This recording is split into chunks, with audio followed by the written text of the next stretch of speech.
আমারই ভাই। সব বলবো, আপনারা আছেন তো? আপনি কি শুনতে পেলেন এখানে এসে? এখানে জাস্ট আসলাম, আসার পরেই আপনাদেরকে দেখলাম, কিছু শুনিনি এখনো, সব শুনবো। এমনি আসুক। কি জানলেন? প্রাইমারিতে কিছু জেনেছেন? কি জেনেছেন? হ্যাঁ, অ্যারেস্ট হয়েছে বাগডোগরা থেকে, রাস্তায় হয়তো একটু শুনেছি। উনি কোথা থেকে ফিরছিলেন? কিছু বলতে পারছি না, এটা কি মনে হয় পালা বদলের পর একটা প্রতিহিংসা? কিছু বলতে পারছি না।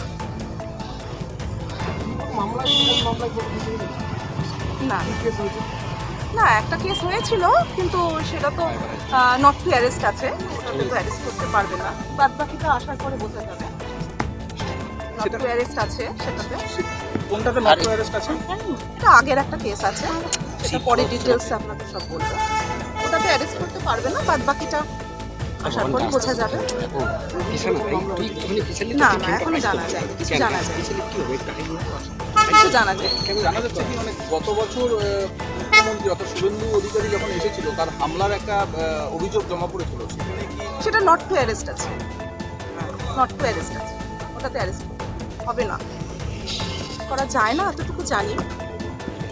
কলকাতায় গিয়েছিল কি 21-এর সমাবেশে? জানি না, ছিল বলতে পারছি না সেটা। শোনা যাচ্ছে একটা চাকরি দেওয়ার নাম করে একটা প্রতারণার মামলা পুরো নতুন করে হয়েছে। এনকোয়ারি হবে, আমরা চাইছি আপনাদের সাথে বসবো, আসুক, তারপরে দেখছি কি হয়, আপনাদেরকে ডাকবো, আপনাদের সাথে কথা বলবো, কি কি হয় সব জানাবো, কি প্রতারণা আছে কি আছে, সব কিছুই তো এনকোয়ারি হবে। প্রশাসনের ওপর আমাদের পুরো আস্থা আছে, নতুন সরকারের প্রতি আস্থা আছে, নিশ্চয়ই ভুল কোনো পদক্ষেপ হবে না হয়, ওনারাও ইনকোয়ারি করবেন।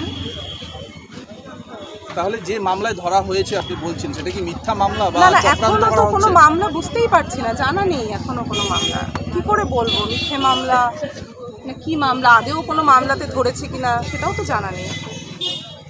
নাহলে কি বলছি যে কোনো কারণ ছাড়াই তাকে গ্রেফতার করা হলো? এখনো কিছুই বলতে পারছি না আমি, কারণ ফোনেও যোগাযোগ করতে পারছি না, শুধু শুনলাম, ফেসবুকে দেখলাম অ্যারেস্ট হয়েছে, এতটুকু শুনেই ছুটে এলাম।